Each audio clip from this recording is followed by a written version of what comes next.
Às vezes eu penso, como temos sorte por viver nesta época. O primeiro momento na história humana em que estamos de fato visitando outros mundos e nos empenhando em um reconhecimento profundo do cosmo. Mas se tivéssemos nascido em uma época muito mais remota, não importa o quanto nos dedicássemos, não teríamos entendido o que são as estrelas e os planetas. Castanhas?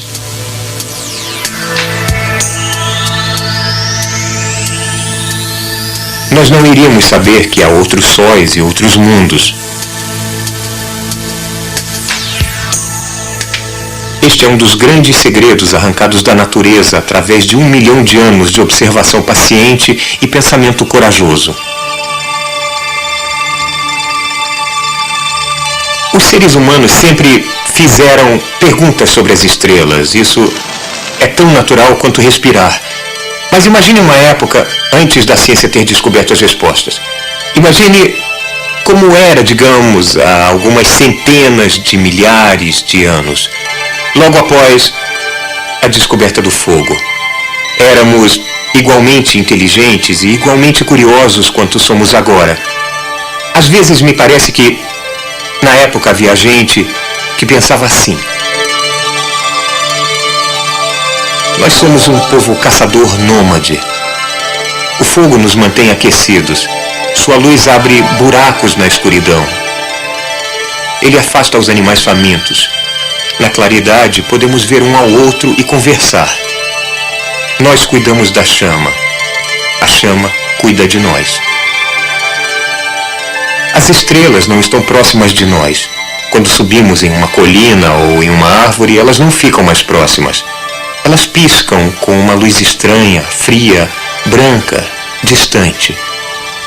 Muitas delas. Todas pelo céu, mas só à noite. Eu fico imaginando o que elas são. Uma noite eu pensei que as estrelas eram chamas. Elas davam pouca luz à noite, como fogo. Talvez as estrelas sejam fogueiras que outros nômades acendem à noite. As estrelas dão muito menos luz do que as fogueiras, então devem estar muito distantes. Eu fico pensando se as nossas fogueiras parecem estrelas para as pessoas no céu. Mas por que aquelas fogueiras e os nômades que as fizeram não caem em nossos pés? Por que tribos estranhas não caem do céu? Aqueles seres do céu devem ter grandes poderes.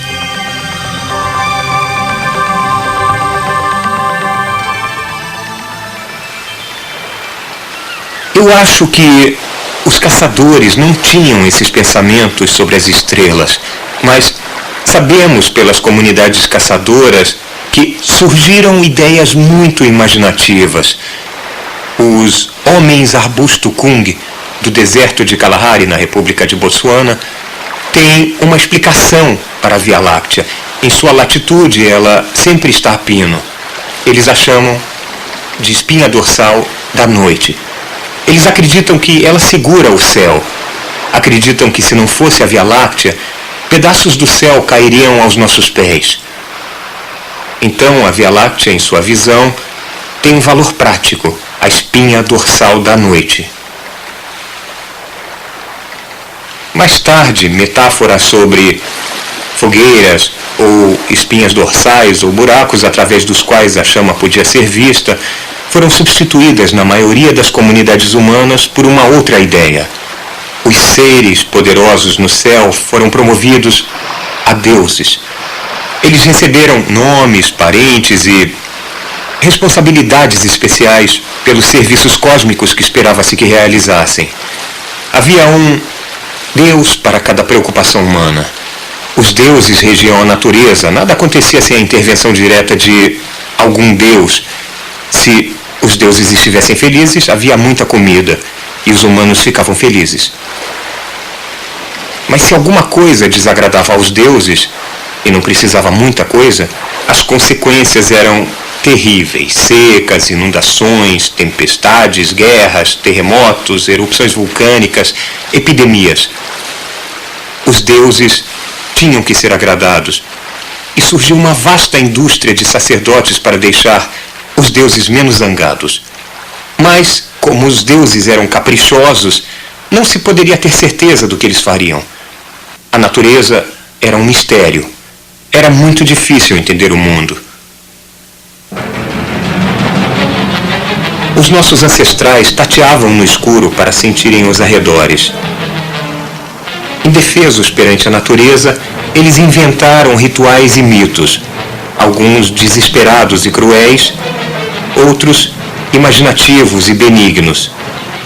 Os antigos gregos explicavam aquela banda de brilho difuso no céu noturno como o leite da deusa Hera esguichado de seu seio para os céus. Nós ainda a chamamos de Via Láctea.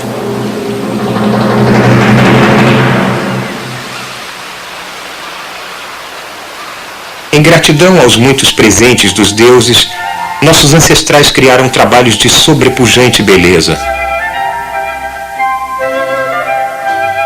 Isto é tudo o que resta do antigo templo de Hera, rainha do céu.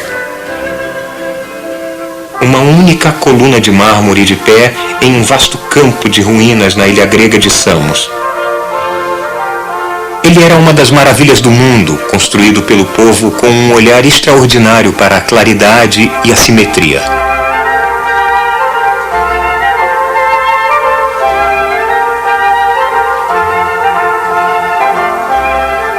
Os que se aglomeraram nesse templo foram também os arquitetos de uma ponte de seu mundo para o nosso. Estávamos nos deslocando de novo em nossa viagem de autodescoberta. Não, em nossa viagem às estrelas.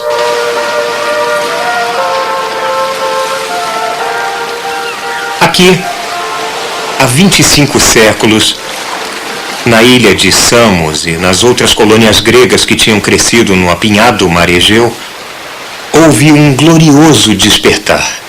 De repente, havia gente que acreditava que tudo era feito de átomos, que os seres humanos e os outros animais tinham evoluído de formas simples, que as doenças não eram causadas por demônios ou pelos deuses, que a Terra era apenas um planeta girando em torno de um Sol que estava muito distante. Esta revolução tirou o cosmo do caos. Aqui, no século VI a.C., uma nova ideia se desenvolveu, uma das grandes ideias da espécie humana. Foi discutido que o universo era reconhecível. Por quê?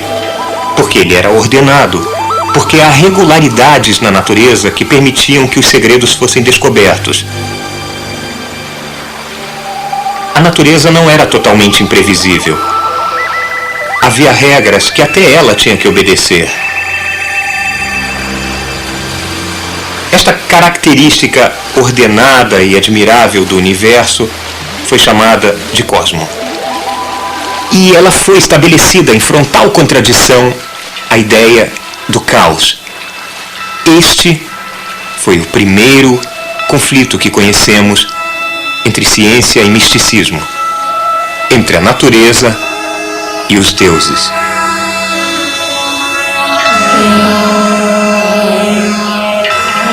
Mas por que aqui?